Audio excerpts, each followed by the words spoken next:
Good morning, good afternoon, whatever it is, wherever you are. It's me again, Jen. Hello! And it is Wednesday. It is the 3rd of February, and we are still reading from the Divine Tarot deck, which is this really awesome, beautiful tarot deck that is inspired by deities, folklore, and kind of mythology and fairy tales from around the world. That is absolutely in my wheelhouse. But this is not my deck. It is borrowed from my dear friend and student Taylor, and I'm super grateful because I I actually probably will buy this deck at some point in the future because it's so gorgeous and so bright.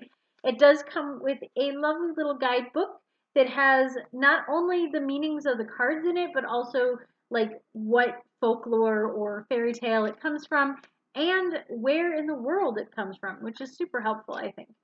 So, without further ado, let's see what card we have for this Wednesday. All right. I like to tell you guys when cards come up inverted too, and this one did, but I will show it to you upright.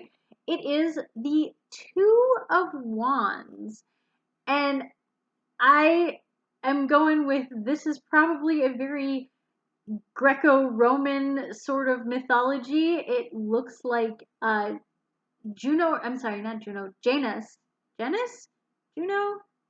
Anyway, I'm not I know it's the god with two faces. It's the god that looks back on the old year and ahead to the new year. There. Give me credit at least for that much. I think this is actually a really good character for the Two of Wands, as the Two of Wands is usually very much that of a looking on to something new.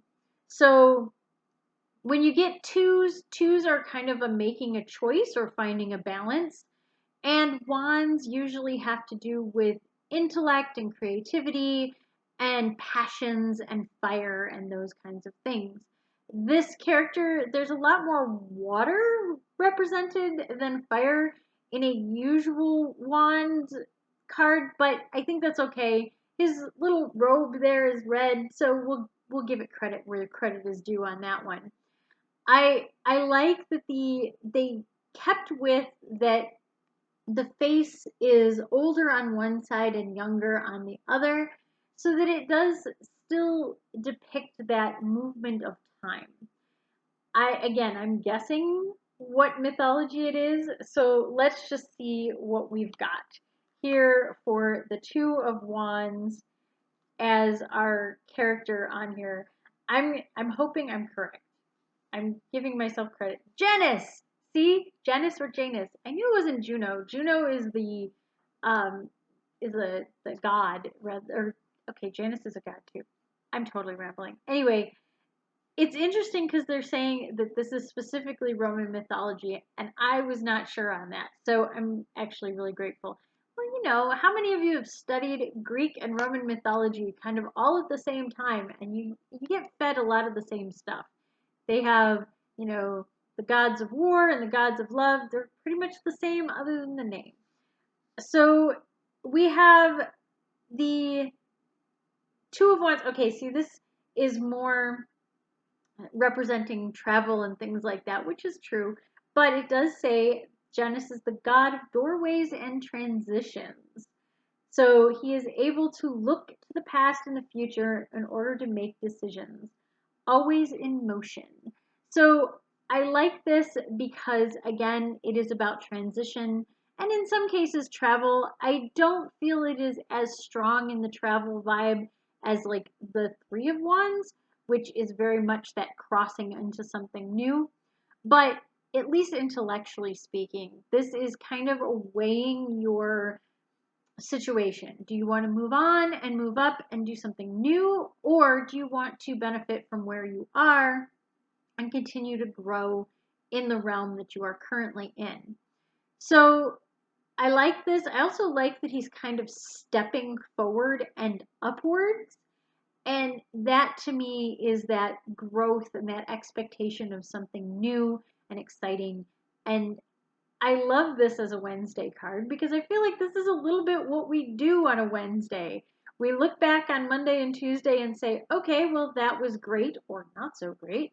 And we look ahead to the weekend. We look ahead to Thursday and Friday, how we can make the best of the rest of the week, and looking forward to having a break from the week. So if there was ever a Wednesday card, this is it. Big time. We are looking back and we are looking forward and we are hoping for new and exciting and positive things. I again absolutely love the brightness of these cards. I know they may not come out as clear on the screen or in video, but these cards are absolutely marvelous and so beautiful, and the artwork is stunning and so detailed. While it shows something new with the cards, it also allows you to see kind of the original meanings and the original symbolism in a way that still kind of captures your imagination with the mythology and that sort of thing. So I love this. I love this card. I think this is really great. And as I said, it did come up inverted. So usually what that means is a bit of a stagnation with respect to the movement of things. You may be feeling like maybe the job that you're in or the relationship that you're in is not expanding in the way that you wanted it to. It may not be growing with you, and you feel like maybe it's time to move on. And that's one of the things I really like about this card. Whether it's upright or inverted, it is kind of about making that choice and thinking about things. But in one way, it's the thinking process, and in the other way, it's an active movement. So if this card comes up inverted for you, look at it more as like a time to assess and rethink the things that you do have. And hopefully, the next time it will come up upright that you're kind of being rocketed off to something new and exciting. So until next time, I hope you enjoy these cards. I am definitely enjoying them. And stay safe, stay healthy, stay happy, and I will see you tomorrow. Bye!